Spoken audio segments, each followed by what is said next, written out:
right, everybody, welcome to this episode of Learning the Tropes. Today I am joined by Stacy Boyd. So Stacy is an editor with Harlequin, and she leads the editorial strategy for Afterglow Books. Welcome, Stacy. Thanks so much for taking the time to join me. Oh, thank you so much for having me. I'm really excited. Yeah, so you're our very first editor guest we've ever had. So we've had a lot of romance fans, we've had a lot of romance virgins, we've had a lot of romance authors. So I'd love to hear your kind of journey to romance. Sort of, you've been at Harlequin for a significant amount of time now. Hmm. So I'd love to hear just kind of like how you ended up there and how you ended up, making romance your career. Yes, I have been at Harlequin for more than 2 decades, which sounds so long when I say it. But I started out as a romance reader. I'm still a romance reader, but now that I'm an editor, my brain has changed. But originally, I was a romance fan. Have been reading them since I was really young, stealing them off the bookshelves of my great aunt. And she was like, "Oh, I don't know if you're supposed to be reading this pirate romance." It's like, "Oh no, I'm sure it's fine." And sneaking into the library bookshelves to like read some historicals on the side. So that's how I came to it. And then I was working in New York City at a .com, doing editorial work for an online magazine that folded in the many .com busts that have happened. Mhm. And I asked myself, like, what kind of editing would I like to do? Like, what would be fun? And romance was top of my list. So I applied to Harlequin. It worked out, and I have been there ever since. Luckily, they move me around every so often. So I've worked on fantasy and I've worked on NASCAR romances. So it never gets boring. And we're even launching new stuff that I think we're going to talk about today. So every 4 or 5 years, it changes. So I just keep sticking around and having fun working on a romance. Nice. And so we have a lot of listeners who are budding romance authors and established romance authors. Sort of, what do you look for in a manuscript when you get it from an author that you haven't kind of interacted with ever? Yeah, yeah. I think editors always have their own unique answer to this question. So take my answer with a grain of salt. Somebody else might tell you something different. But the thing that I really look for is a great opening line or paragraph Mm. or page. It just pulls me in right away, like something really exciting or different. I don't have to have it. I can read past it. I can like skip through to page 50 and like check out the writing. But if it has a killer opening line, I'm sort of hooked in and read a lot more than I would without it. I also love a great elevator pitch because Mhm. if the author can tell me what the story is about in like 1 or 2 lines, then I know they have hit it in the book because they've pulled out the key elements and told me what those are about. I also look for voice, which is not necessarily something you can just. It takes practice. It's a Yeah. craft to like find your own voice and get that out on the page. But an engaging, unique voice is always great, and definitely emotion. I want to feel things. I want to feel what the characters are feeling. I want to feel those butterflies. So if it has those elements, then all the other stuff can be edited. So pacing and flow and word count, all that stuff is like, oh yeah, yeah, yeah, we can work on that. If I'm feeling stuff and I like your Yeah. voice, like then it goes a really, really long way. That's amazing.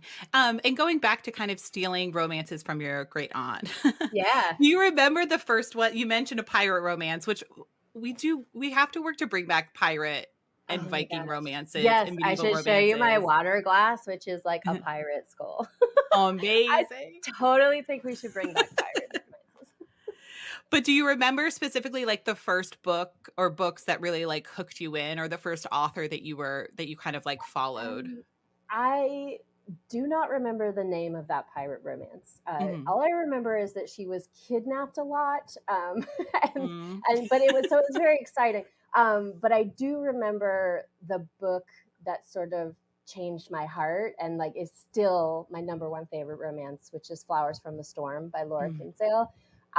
It is the best. It is the best. I have reread it. I don't reread things very often, and I have reread it many times. It just hits all of those lovely pieces that I look for in romance. It makes me feel all the feelings. Oh my God, Maddie girl. I love Flowers in the Storm too. Kate Claiborne, the author, is the one who brought me that book, and she was like, "No, you must read it." And it was. I'm so thankful, and it's one of those too. Like I almost want to find a linguist or somebody to read it with me, or like a neuroscientist, because I'm like, what she does is just so phenomenal. That's such a Yeah, fantastic book. yeah, I love it. Um, so Harlequin, I would love to hear a little bit about the sort of study that you guys did recently, Yeah. the Love Lowdown. Tell Yeah, me about it. so they have done this report where they talk to the general population, singles mostly, about the state of dating and relationships these days, how they feel about those things. And they've talked to romance readers about the same topics.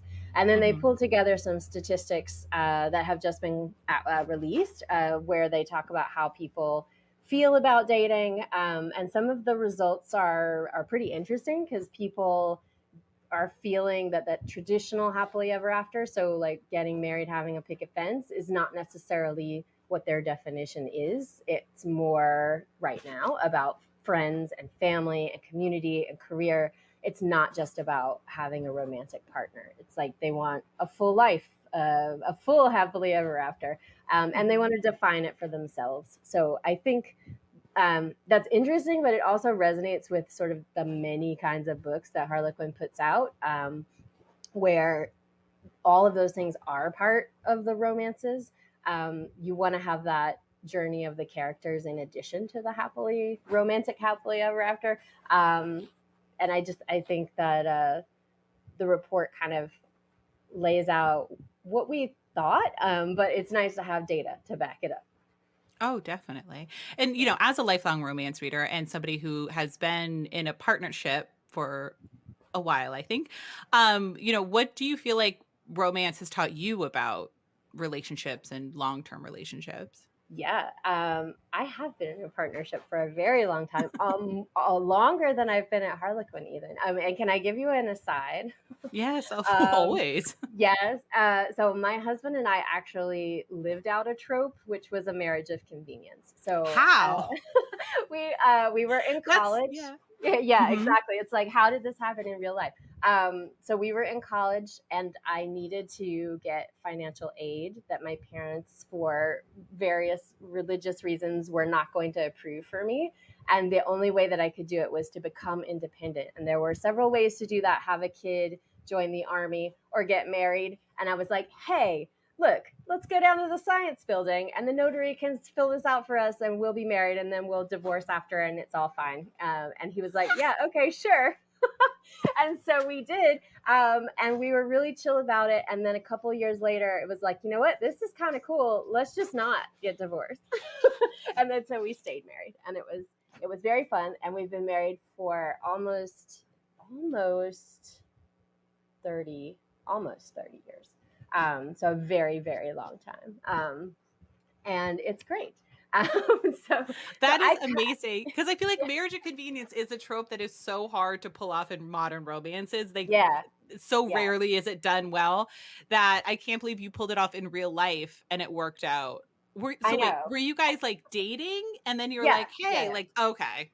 Yeah, He yeah, wasn't we just like were a to cute guy no, he in your wasn't a science lab. random dude, but he so yeah, we were together, but we were not thinking of anything long term. I mean, we were in college, so Yeah, yeah. it was sort of like, oh yeah, I don't know what's going to happen after this. But yeah, we got lucky and kind of grew together. Some people who get married young, they grow apart, but we managed not to. So I feel very, very lucky in that department. Oh Um, my god, that's phenomenal. yeah, and I think romance maybe is part of that. Not Mhm. necessarily because of the trope, although I was like, look at this is crazy.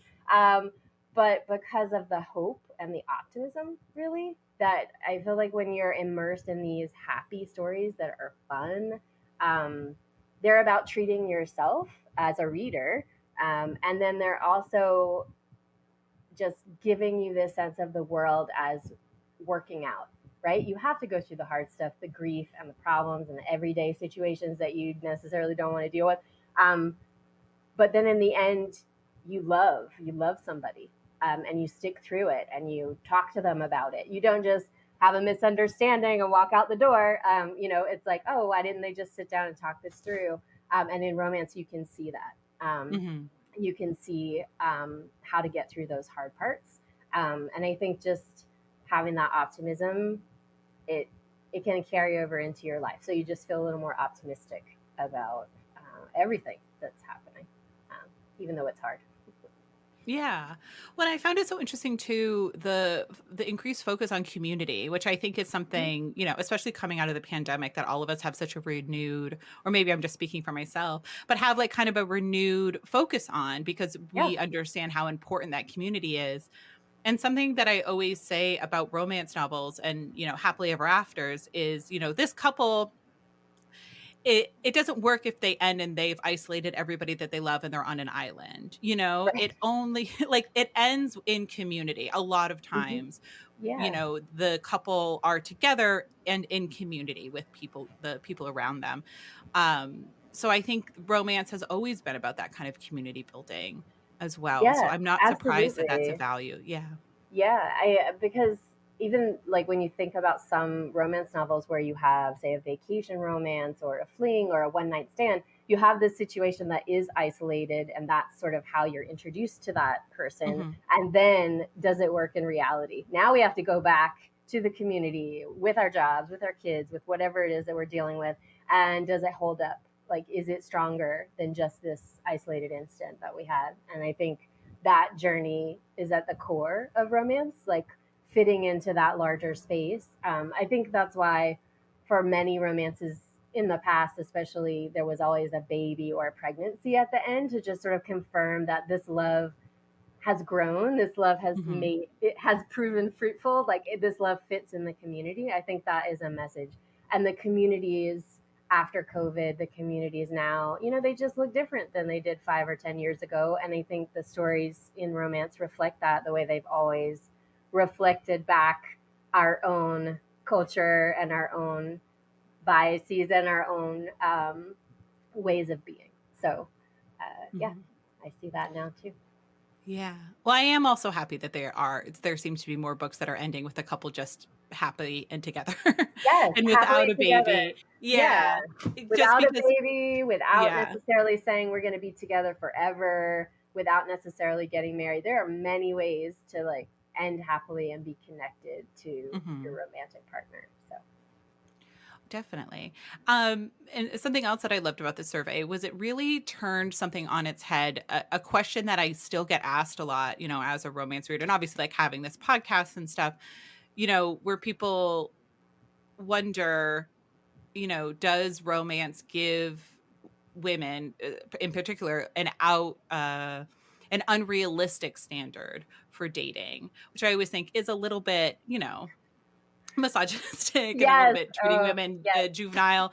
But it's a question that keeps getting asked, and something that that the Love Lowdown survey kind of figured out was that women who read romance are better at spotting red flags and kind yeah. of do have that higher standard, but in a positive way. I'd love to hear, any additional insight on that.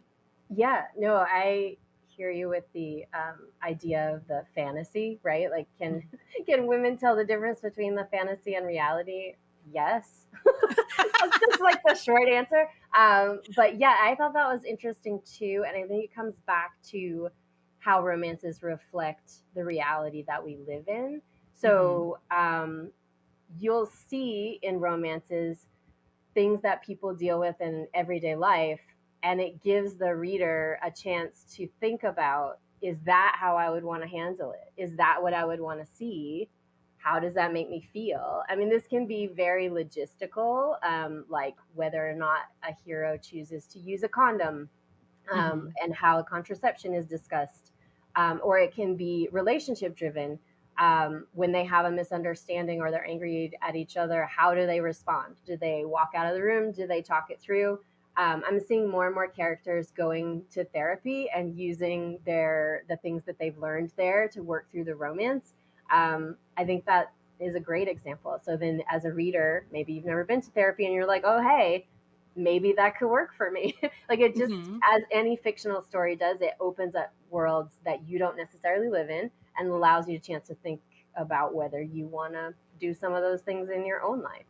Um, yeah, so I think that that finding makes perfect sense. That you can imagine this ideal relationship and see which parts of it you might want to carry over into real life. Right, exactly. I always say too, I'm like, I don't think the problem with modern women is that we are too picky with men. Like, if anything, No, no, not at yeah. all. Maybe And we give them too much leeway. exactly, where I'm like, I don't know. I have a few friends that I think could stand to be a little bit more picky. I won't say any names, but Right. uh right. And I think the thing too with romance, it's not ever necessarily two perfect people coming together. It is Right. always like these two people coming together, making a decision, and then kind of working towards it. You know, Yeah. and it looks different. These relationships end up looking different depending on the couple, which is the other thing too. Everybody builds their own relationship. Um, Hmm. you know, it's a private thing that happens. So I think, but having that kind of standard of, open communication and love and respect, which is something that's found in most all romances, we Yeah. hope, is positive modeling, you Yeah, know? I totally agree. And I think what you said about these characters not being perfect is really important. Like you, as a romance reader, the flaws in the character allow you to sort of step in and say, yeah, I have flaws too. Like they may be different flaws, but Mhm. okay, this person's dealing with some of the stuff that I may have heard about or have dealt with. And then you can see them finding love and you can see them working through all that hard stuff to get to something really hopeful and happy. Yeah, and then that I don't know. It opens up your brain to make you think about, well, maybe that could work for me. Maybe. Yeah. Yeah. So to switch gears slightly, Okay. so you have a new imprint, Afterglow, at Yes. Harlequin. I'd love to hear a little bit more about that and what made you decide that, now is the time for this new space. Yeah, we're really excited about Afterglow Books. It's launching in January 2024, but we've been working on it for a couple of years now. Mhm. So I feel like it's been around forever, but it's not quite on the shelves yet. Um, we're seeing a lot of new people learning about romance, sort of being introduced to it through book talk and TikTok in general, and really loving the genre. Of course, expected because it's so great.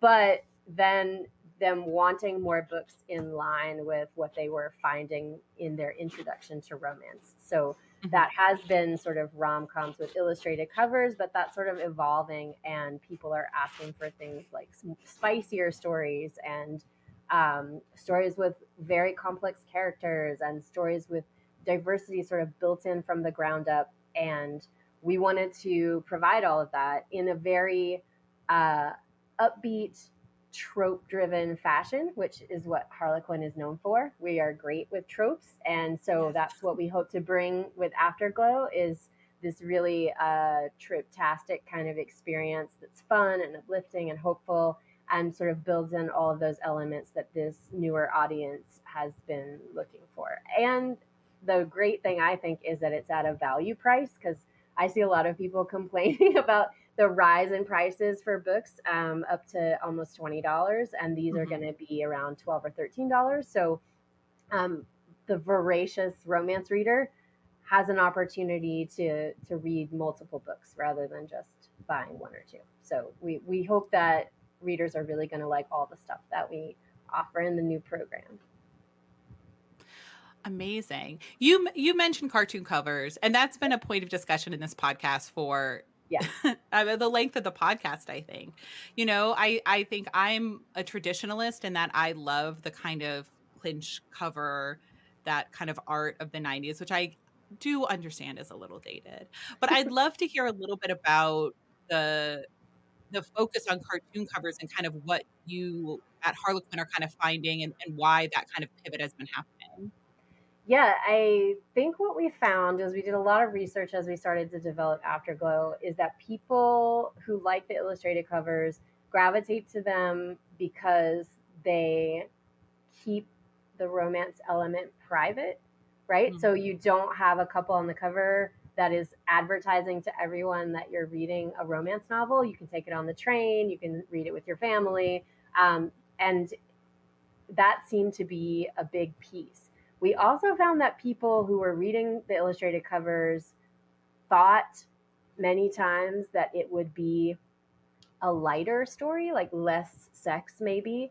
And Yeah. then so they didn't always get what they expected with the illustrated cover. So they came into it thinking like this is going to be really funny and really light and not too sexy. And sometimes that's the case. And then other times it's like really sexy and they're, oh wow, I wasn't expecting that. So one thing that we're thinking about in our covers, we are mixing in some illustrations, but we're also doing some design and some photorealism. And we want to really convey with the cover what you're going to get in the book so that when you see it on the shelf you're like yes, that's the kind of reading experience I'm into, and then Mhm. you read it and hopefully it matches so you're not um, getting mixed up, not getting what you want basically with the Yeah. covers. Yeah, I think that was always my complaint too about the cartoon covers was kind of, yeah, it's showing this very like feels very like light and fluffy. And then sometimes it would be like quite dark themes, a lot Hmm. of sex. Yeah. um yeah, and it felt kind of yeah, like yeah, that was tough. So I'm happy that that's kind of a conversation that you are all having as well. Hmm. I know you have a heart out soon, and I want to talk tropes because that's obviously the name of the That's your podcast. thing, It's yeah. what I want. It's what I always want to talk about. So just quick like lightning round. I'd love to hear some of your favorite tropes. Marriage of convenience is probably going to be in there. You Has know, to be. it is a great trope. I do like it, but I like you said, it's really hard to pull off in a contemporary novel. Yeah. I do most of my work in the contemporary space, but it can be done. You know, health insurance, various reasons for getting married. Green Um, cards. Yes, Yeah. I would say my two favorites, because I don't know, I love tropes. I wouldn't work in romance if I didn't love them. But the Yeah. two that stand out to me are Fish Out of Water. I really just like to see people in circumstances they don't expect and how they're getting along. That can be like if there's a city person in the country or just like in a job that you don't know how to do. I really like that piece. And I love enemies to lovers. I think like it's so classic, but it just builds in some tension right from the get go. Hmm. I think I love it when each of the characters really needs something, and whatever it is they need is in direct opposition to them falling in love. So, like, if they fall in love, then the things that they need are just not going to pan out the way they expect. Um, I love it. That makes my heart melt. But that's sort of like Flowers from the Storm, right? Two different worlds, two opposite sides. Yeah. So those are my favorites for sure. Uh, him waiting in the garden across from the meeting. I mean, come on. Yes. um, those are two great tropes. Yeah. Enemies to Lovers. I mean, Enemies to Lovers, Jen Prokoff from Fated Mates, a great podcast, always talks about the only way that Enemies to Lovers really works is if it's secretly the male main character always loved the female main character. Like it can't be hate. It has to be. Exactly. Yeah. Yeah. And not the hating enemies, more that they're on opposite sides of a situation, Yeah. probably, where it's like they both need things that are in opposition to each other. And so the situation has put them on opposite sides, but the attraction and the feelings are pulling them together despite what they think is their best interest. Yeah. Do you have any tropes that you're just like, not for me? I don't have any tropes I hate because I work on everything. Yeah. I guess I've done a lot of baby books in the past, so that's something that I'm not really into right now. But Mhm. any trope can work as long as it has context, as long as it feels earned and not just laid on top or coincidental. Like if you're gonna do a marriage of convenience, make me believe it, right? I want to totally buy into it, and I think that's what makes part of what makes romance so fun, right? That they're in these sort of high concept situations and you can totally buy in. Yeah, okay, this is happening to this character and I'm just going to roll with it. Yeah. Definitely. I agree. I think there are ones that I don't gravitate to as much, but in the right author's hand, I'm going to read Yes. anything. Yeah, Yes, definitely. basically. Amazing. So we're coming up on time. I want to give you an opportunity sort of to plug anything or how people can find you or how people can find the love lowdown if they want to kind of look through the research that you guys have done. Sort of where do you want to direct the audience? Yeah, so they can find me at stacyboyd.com. I don't know where the Love Lowdown report is housed, so I would have to find out for you, but I could, and then you could add it maybe in the notes. But Totally. harlequin.com would have all of the books that we have available, and it'll have an Afterglow page there if people want to explore a little bit, and they can find samples of books and see what we're all about. So those are some good places to go. And I'm always looking for great stories. So if any of your aspiring author listeners want to submit, the submitting information is also on my website or harlequin.submittable.com. Perfect. Wonderful. Well, thanks so much for joining me. I hope you'll be back. But until then, want to tell our audience happy reading. Yeah, enjoy.